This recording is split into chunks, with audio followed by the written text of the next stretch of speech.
अहले हदीस हड्डियां देंदा, छल्ले देंदा, कड़े देंदा, धागे देंदा। यार साडा जुर्म यह है कि असीं पैगामे हक देने, असीं आने फातिहा पढ़ो, ऐतल कुर्सी पढ़ो, असीं आने सूरा बकरा दी आखिरी दुआतां पढ़ो, असीं आने आखिरी कुल पढ़ो, असीं आने किहड़ा दुख है जिहड़ा अल्लाह दरूद दी बरकत ना दूर नहीं करदा।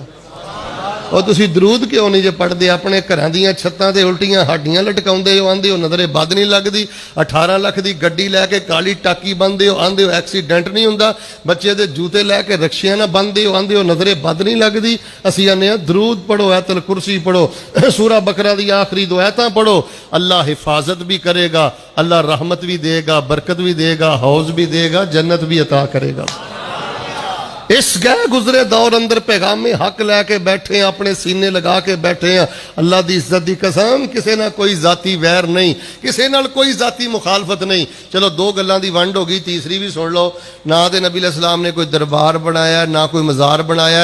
इंशाअल्लाह ये सूरज मगरब वालों तलू हो सकता है, लेकिन कोई मौलवी नबी पाक दी 13-23 साल दौरे नबूत और रिसालत जो दरबार साबित कर सकता? कोई छल्ला नहीं, कोई कड़ा नहीं, कोई धागा नहीं। सीधी जी गल है, हर बंदे की समझ अंदर आने वाली। तीसरी गल मैं तुहाडे को पुछनी चाहना, जरा बहार पैदा करो। हाँ, जनाबे मुहम्मद सल्लल्लाहु अलैहि वसल्लम ते बजाते खुद बड़ियां बड़ियां परेशानियां आईयां। आप दे दंदान मुबारक शहीद होए, आप दे सर मुबारक नूं जख्मी किया गया, आप दी प्यारी बेटी दे पेट अंदर खंजर लगाया गया, आप सवारी तो गिर गए, जख्मी हो गए।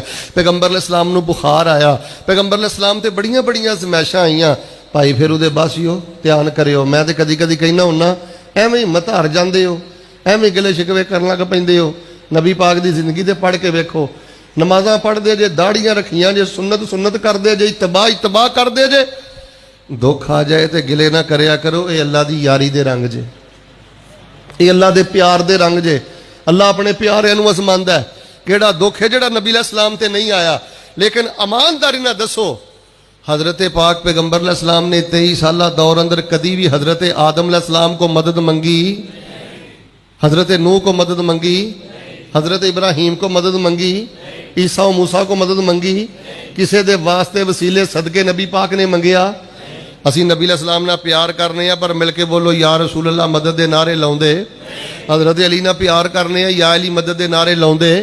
पीर अब्दुल कादर जिलानी नूं असी मुहद्दिसे बगदाद कहने आ, वलीए बगदाद कहने आ, इमाम मिन आइमा कहने आ, फकीह मिन अल फुकहा कहने आ, एहतराम करने आ। लेकिन असी या गौसे आजम मदद के नारे लगाउंदे। यदी वजह की है कि पैगंबर ने 23 साल दौर अंदर जिदों भी पुकारे है, कल्ले रब नूं पुकारे है। अहले हदीस ने भी जिदों भी पुकारे है, कल्ले रब नूं पुकारे है। यह है पैगामे हक, यह है अकीदे दे अंदर पैगंबर दी इत्तिबा। अहबाबे गिरामी कदर जरा सबक सुनाओ, जे अकीदा नबी पाक जैसा नहीं तो नबी पाक ना कोई ताल्लुक। हुण तुसीं सोची पै गए होगे शेख साहब, ना दरबार, ना मज़ार, ना छल्ला, ना कड़ा, ना धागा, बल्कि किताबो तौहीद और मुस्नद अहमद बिन हंबल अंदर ना एक संदे जयद नाल हदीस है। एक आदमी ने ना कड़ा पाया ही, आपने कहा कड़ा क्यों पाया ही? कहने लगा जी मैनू वहन है, वहन वहन का माना कसर, मैनू कसर है।